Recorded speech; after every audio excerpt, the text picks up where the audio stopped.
C'est un des chapitres. Oui. Un des chapitres de ce livre, évidemment. Les vraies voix sur Sud Radio avec Laura Tenouji, Philippe Bilger, Philippe Rossi, Trina. Et notre débat, la manifestation nationale des sapeurs-pompiers. Les pompiers en colère depuis 3 mois qui réclament des mesures contre les violences, des primes, des embauches. Question.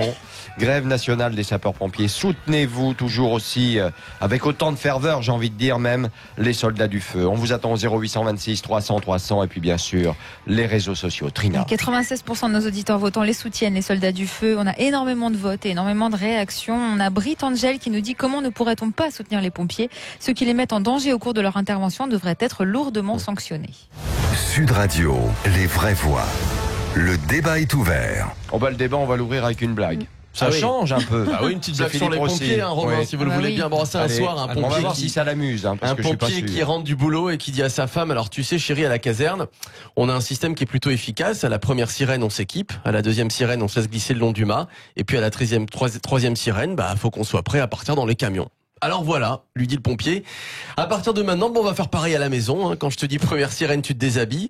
Quand je te dis deuxième sirène, tu sautes dans le lit. Puis quand je te dis troisième sirène, on s'y met pour la nuit. Alors le lendemain, le pompier rentre de la caserne et puis là, au bout de quelques minutes, il hurle « Première sirène !» Là, sa femme se déshabille en toute vitesse. Pas de problème. Deuxième sirène. Là, sa femme plonge sous les couvertures. Troisième sirène. Évidemment, il commence à faire l'amour. Et puis après 2 minutes d'activité, la femme hurle « Quatrième sirène !» Lui, il fait « c'est quoi ça, quatrième sirène, on n'en a pas parlé. Allez, rajoute du tuyau, t'es trop loin du feu. » Bravo. Elle est drôle. Elle est géniale. Elle est géniale. Elle est géniale. Ah oui. Vous auriez pu le dire, ça, vous, au lit, non? Quatrième sirène. Avec un pompier ou pas, d'ailleurs? Écoutez, Non. je ne parle pas de ma vie privée à l'antenne. Ah, mais ça nous intéresse, nous, pourtant, c'est dommage. Et vous auriez pu le dire ou pas? Ah, mais moi, j'ai pas besoin. Allez, on y va. Vous ne nous donnez aucun tuyau sur la part intime de votre existence. C'est le cas de le Non, pas dire. pour l'instant. Bon, allez, Romain Comte. Mais on attend. Romain Comte, sapeur-pompier, l'invité des vraies voix pour son livre L'appel des sirènes aux éditions du Cherche Midi. Romain, votre témoignage est précieux, il est passionné. Tiens, comment tout d'abord vous comprenez ce manque de respect qui se développe contre les pompiers? Est-ce que vous l'avez vécu vous-même de votre côté dans les expériences que vous avez eues dans votre belle région du côté de Châlons, Mâcon, etc. Tiens, une expérience qui vous reviendra en tête comme ça? Oui, c'est déjà arrivé par le passé. Hein. Mes équipes ont déjà été confrontées à ce genre de situation. Des personnes qui sont agressives pour tout un tas de motifs, de raisons. Après, la chance qu'on a eue, c'est que on a été soutenu par la justice et qu'ils ont été. Ah, la justice a fait son travail. Ah ben, Ça, c'est une bonne nouvelle, Philippe Bilger, quand même. C'est plutôt une bonne nouvelle. Pas que de la liberté d'expression. Ah ben, c'est bien. Après, ce qu'il faut surtout se représenter, c'est que ça représente. Alors certes, c'est plus fréquent. Déjà, on en parle plus. Donc évidemment, ça exacerbe. Bon, ça c'est plutôt une bonne chose aussi, quand même, qu'on le dise. Oui, tout à fait, parce que le meilleur moyen de lutter contre, c'est quand même encore d'en parler. Bah oui. Malgré tout, moi, ce que je tiens à souligner quand même, en général, c'est que il ne faut pas s'imaginer que les pompiers, enfin en tout cas pas dans le territoire dans lequel je travaille, soient agressés ou mal reçus systématiquement à chaque intervention. Bien sûr. Tout à l'heure, vous avez souligné 96% de gens qui soutiennent la mobilisation des sapeurs-pompiers. Et les sapeurs-pompiers même. Des sapeurs-pompiers. Sans la mobilisation. Voilà, sans la mobilisation. Et en fait, c'est là la statistique que je voulais mettre en perspective, c'est que 96%, ça correspond à peu près au plébiscite qu'on a de la population sur le métier. Donc aujourd'hui, 96%. Dans 96% des cas, on est bien reçu sur nos interventions, voire même plus. Dites-moi, Romain, comment est née la vocation? Je vois qu'il y a une histoire dans le livre autour du 31 décembre. C'est ça. Racontez-nous. Un 31 décembre, en fait, où j'ai été confronté à mon adolescence, même à ma jeune adolescence, j'avais 12 ans, à un accident qui impliquait mon grand-père. Et en fait, cette situation, cette scène qui s'est jouée devant la fenêtre de la maison de chez mes parents, m'a conduit en fait à me dire, dans ce genre d'événement, il y a 2 solutions. Hein. C'est soit on est spectateur, comme je l'ai été, soit on devient acteur. Voilà, j'ai choisi mon camp. Qu'est-ce qui s'est passé alors, en quelques mots? Ce que vous racontez dans le livre. En fait, ce qui s'est passé, voilà, en traversant la route, mon grand-père s'est fait percuter par un véhicule qui arrive en face. Et au moment où les voisins se sont précipités à la maison pour appeler les secours, à l'époque, c'était en 1995, comprenez que les téléphones portables sont pas aussi développés, donc on se rend chez le premier habitant à proximité. Et là, il se trouve que c'était la maison de mes parents. Et en fait, mes parents ont donné les premiers soins à la voiture d'en face sans se rendre compte que c'était mon grand-père en fait, qui était impliqué dans l'accident. Jusqu'à ce que mon père, pour le coup, percute et se rende compte que c'était son père qui était impliqué. Et moi, j'étais spectateur et depuis le départ, j'avais vu que c'était mon grand-père. Et quand on a 12 ans et que voilà, quand vous étiez un peu tétanisé. En fait, ouais, c'est ça, parce que quand on est spectateur, c'est ça le problème, c'est que on est hébété, on est seul face à cette situation et en fait, c'est assez éprouvant. Et bon, voilà, moi, c'est ce qu'il y a tout à l'heure. Vous faisiez le parallèle entre la chanson et la première partie du livre. C'est ça qui a allumé le feu chez moi. Mais pourquoi pompier et pas médecin, par exemple, à votre avis? C'est vrai, vous auriez pu vous dire, je vais être médecin pour sauver des vies aussi. Ouais, j'aurais pu, mais comme vous avez pu le lire, j'ai pas été un élève très j'étais brillant. pas un très bon élève. J'étais pas comme vous, pas comme Philippe. Je me contentais du minimum. Si vous parliez avec ma mère, elle vous dirait que je me contentais du minimum pour assurer la moyenne. Donc c'est déjà pas mal. Pas, mais peut-être, j'allais dire sans regret. J'aurais pu. Ça aurait pu être une vocation ou infirmier ou n'importe quoi. Alors vous vous êtes engagé à 18 ans. Oui. C'est difficile de devenir pompier. C'est la question que je me suis posée, tiens. Est-ce que c'est compliqué de devenir pompier? Je suis un jeune de 18 ans, j'arrive devant vous dans votre bureau, là, je vais être pompier. Ça suffit pas. Alors, déjà, il faut comprendre qu'il y a deux, on a deux voies d'entrée dans une caserne. C'est sapeur-pompier volontaire ou sapeur-pompier professionnel. Alors, pour devenir sapeur-pompier volontaire, je vais pas aller jusqu'à dire que c'est facile, mais il y a un cheminement qui est plutôt rodé. Alors ça, à chaque département sa démarche de recrutement, mais c'est plutôt, j'allais dire, assez simple, moyennant des tests sportifs, en l'occurrence au service départemental de Saône-et-Loire, des tests sportifs, un entretien, une visite médicale, parce qu'il faut quand même aussi une condition, il y a une condition médicale évidemment de recrutement. Ouais. Après, en général, les choses se font. Allez, on va dire qu'aujourd'hui, un jeune, je parle encore une fois du centre de secours que je commande et du département dans lequel je travaille, un jeune qui se présente dans une caserne, un an après, si toutes les conditions sont bien réunies, il a de grandes chances d'être sapeur-pompier volontaire. Il lui reste après à faire sa formation. Laura, vous vouliez interroger, je crois, notre ami Romain. Oui, je voulais l'interroger à propos du Tetris Challenge dont je vous avais parlé il y a quelques semaines, qui consistait à prendre des photos par drone, les pompiers s'allongeaient par terre et sortaient tout le matériel qui était à l'intérieur de leur camion. Mais sortez tout de leur camion, oui. J'ai entendu sortir leur matériel. Fou, après vous dites que c'est nous qui avons l'esprit mal placé. Non, mais c'est parce que vous avez des teints sur moi. Très sérieux. Mais vous avez des teints sur moi. Donc on en parlait avec Romain, quel est vraiment le but, mais si ce n'est de montrer à quel point, voilà, on n'imagine pas tout l'outillage des pompiers. Et je voulais demander à Romain, arrêtez. Je voulais demander à Romain si lui avait participé à la fois au Tetris Challenge et ce qu'il en avait pensé. Alors j'y ai pas participé moi-même, mon centre de secours a pas été support de Tetris Challenge. Par contre, j'en ai vu quelques-uns sur les réseaux sociaux. Oui, effectivement, en fait, c'est de montrer c'est même assez impressionnant, j'imagine, quand on n'est pas dans la corporation, quand on n'est pas dans le métier, de se dire ils arrivent à faire tenir autant de matériel dans un véhicule comme ça, et ça illustre aussi mine de rien la technicité de la profession et de l'engagement de sapeur-pompier. Et ça aussi dans la formation, c'est énorme quand même. Ah, dans la formation, c'est assez. Tout cet apprentissage technique. Ouais, c'est assez. Alors en plus, ça ne fait que croître. En fait, les risques évoluent. Donc ça veut dire que la formation des sapeurs-pompiers évolue aussi, et du coup on arrive à des sapeurs-pompiers qui sont de plus en plus techniciens. Et quand on a des pompiers professionnels, bon, ils sont salariés, c'est leur métier. Mais avec des sapeurs-pompiers volontaires. Volontaires, c'est pas payé donc? Alors, je comprends pas en fait. On a un système d'indemnité qui permet de rémunérer les sapeurs-pompiers volontaires, mais on est plus proche du bénévolat que du. Mais ça veut dire quoi, 1 000 € par mois? Alors ça, c'est très aléatoire, c'est en fonction de l'activité opérationnelle.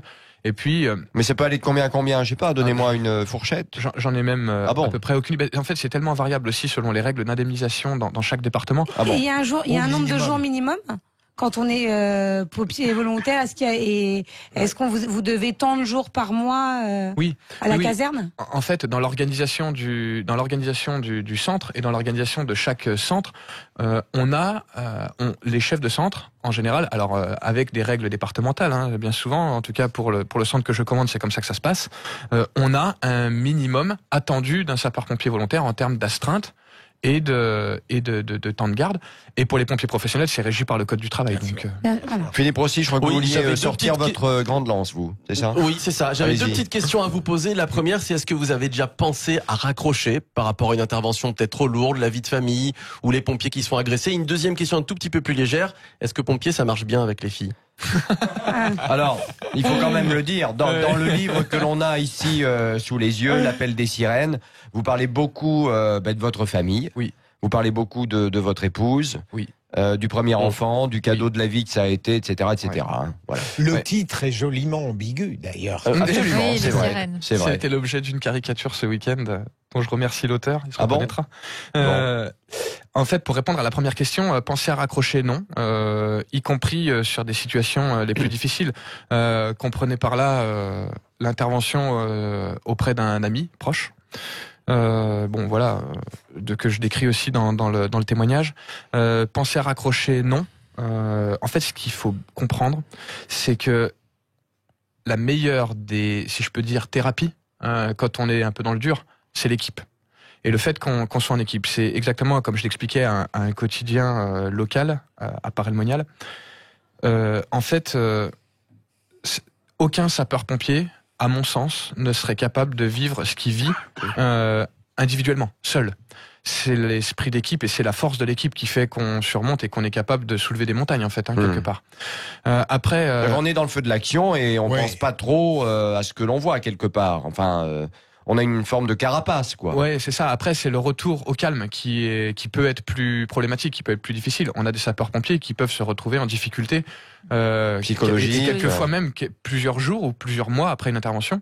Et ce que l'expérience m'a montré, c'est que c'est pas forcément les interventions les plus traumatisantes collectivement qui sont les plus difficiles individuellement. Je m'explique. Vous avez des fois des situations qui peuvent paraître banales pour tout l'équipage, mais qui ramènent une personne dans l'équipe à son histoire, à son expérience ou à quelque chose qu'il a vécu. Et là, il faut avoir le nez fin pour déceler celui qui est un peu dans le dur. Et ça, c'est le rôle de l'encadrement et des collègues qui sont autour. Et voilà. C'est très beau. Moi, et est-ce que ça marche avec les filles? Parce que j'hésite à me porter pompier volontaire. Du coup, alors en fait, vous êtes mariés, vous. Ah oui, c'est vrai. J'avais oublié. J'ai oublié la question. Ouais. J'avais oublié. J'avoue que ça arrive. Il y a une Non, on veut savoir, on veut savoir. Non, mais Vous voulez savoir? Alors, en ça fait, va pas mieux, hein. C'est l'uniforme, quoi. Ouais, ça a marché pour la mienne, donc c'est Ah. bien. C'est bien. Mais on l'embrasse. Tiens, si elle nous écoute d'ailleurs, dans les vraies voix sur Sud Radio. Allez, on se retrouve dans un instant pour la suite de notre débat, bien sûr. La manifestation des sapeurs-pompiers, les pompiers en colère depuis 3 mois qui réclament des mesures contre les violences, déprimer des embauches. Question, manifestation nationale des sapeurs-pompiers. Soutenez-vous les soldats du feu. 0826 300 300.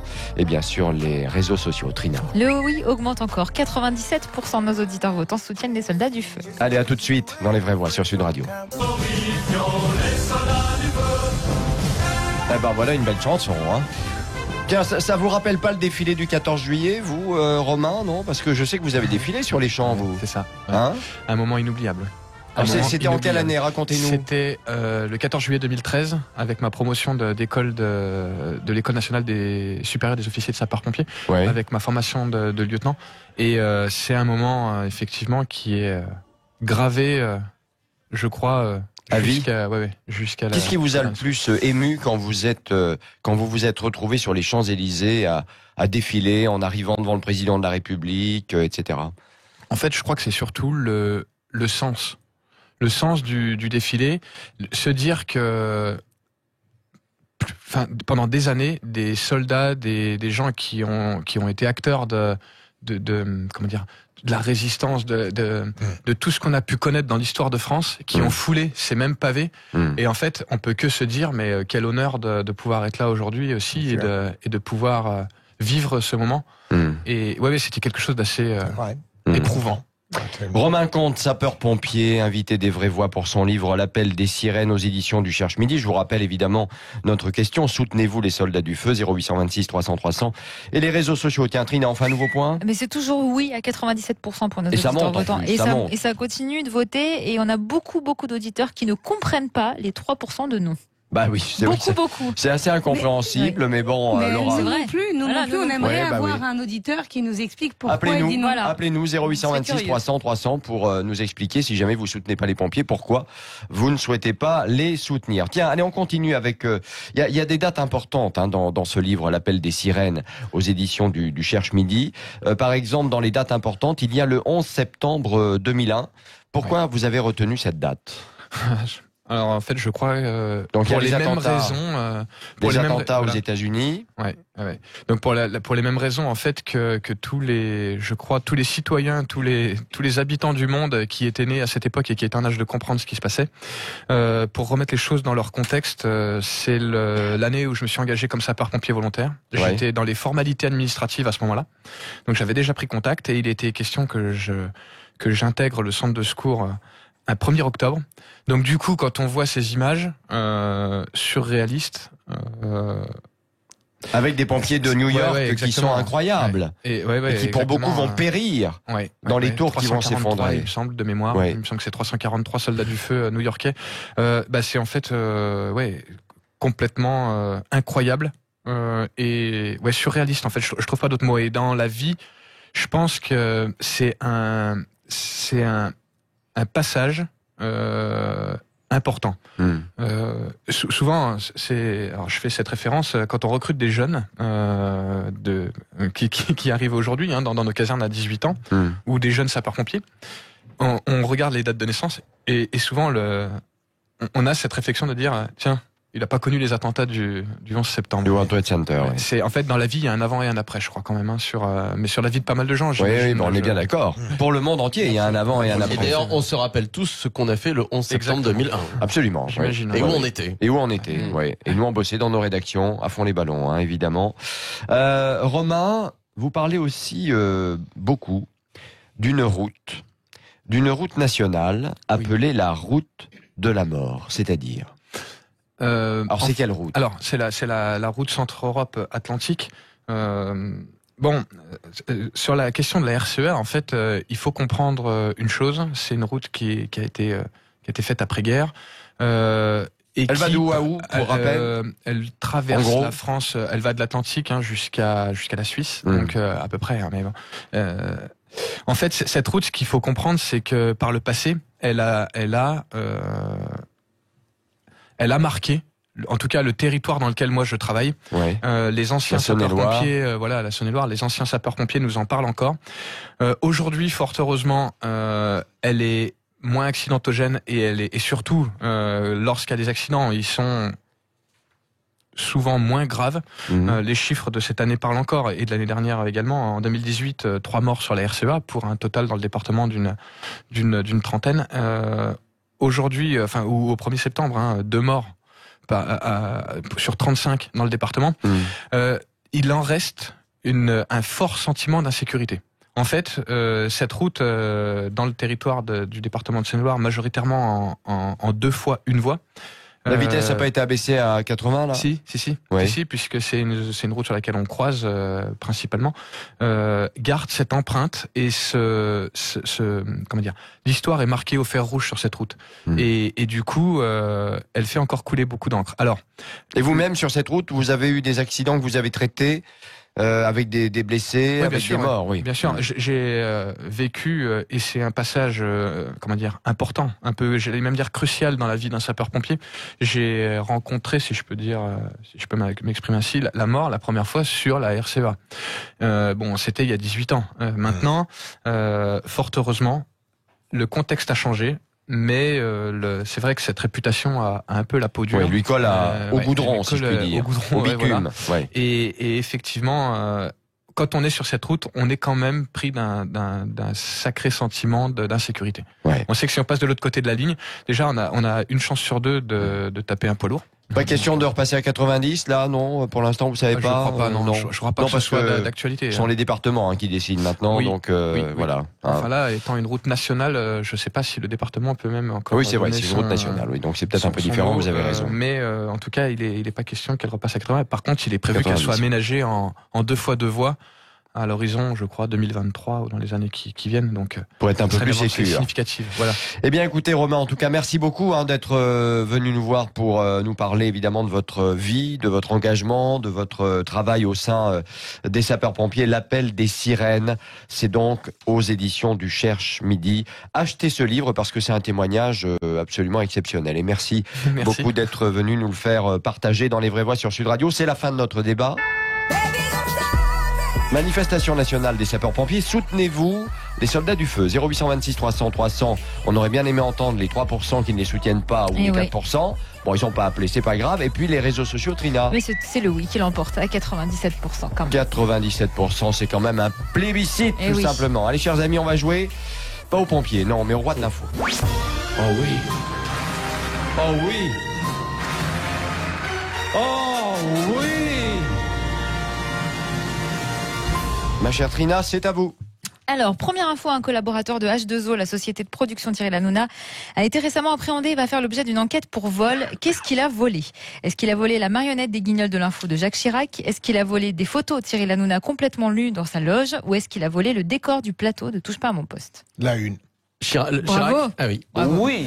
C'est ça. Et il l'a mise en vente sur le Bon Coin à 5 000 €. Et il avait laissé son numéro de portable dans l'annonce. Donc forcément, il a été appréhendé. Ah oui, c'est pas mal, ça. Deuxième info, les gendarmes de la brigade d'Uzès ont reçu une visite assez loufoque dans la nuit de samedi à dimanche vers 1h du matin. Laquelle? Est-ce qu'un homme est venu dans le but de leur raconter des histoires drôles? Est-ce que la maîtresse d'un des gendarmes est venue faire un scandale? Ou est-ce qu'un faux policier voulait obtenir des renseignements sur quelqu'un? Le faux policier. Oui. Bravo. Il a présenté une fausse carte d'identité. aussi. Et troisième info, les écoles maternelles alors, du quartier. J'attends la troisième. Les écoles maternelles du quartier du Grand Parc dans le centre de Bordeaux vont mettre au point un dispositif qui trouve déjà ses adeptes. Lequel? Est-ce qu'elles vont expérimenter l'apprentissage virtuel de la lecture? Est-ce qu'elles vont expérimenter le petit déjeuner gratuit? Ou est-ce qu'elles vont expérimenter la présence d'animaux en continu dans les classes? Les animaux. Non. Pas du tout. Oh, qu'est-ce qu'elle est nulle. Oui. Exactement. Allez, 2 points pour Binger. Du lait, des biscottes et de la confiture et un Je lui fruit. donne, bon. Très belle initiative. Oui, non. Les animaux, c'était sympa Bah aussi. non, bah, elle hein. était nulle, c'est elle vrai. était nulle, on va pas lui donner C'est une bonne une couronne idée. alors qu'elle est nulle. C'était faux, quoi. Elle est nulle, non, elle est mais- nulle, elle est nulle. Voilà. hein, Je voilà, ne vous c'est permets tout. pas. And the Winery, c'est pas elle, non, c'est l'autre. C'est Philippe, Absolument, bravo. c'est Philippe Binger, voilà. Couronne virtuelle. Hein, avec la couronne virtuelle sur la tête. On se retrouve dans un instant pour les infos, à tout de suite.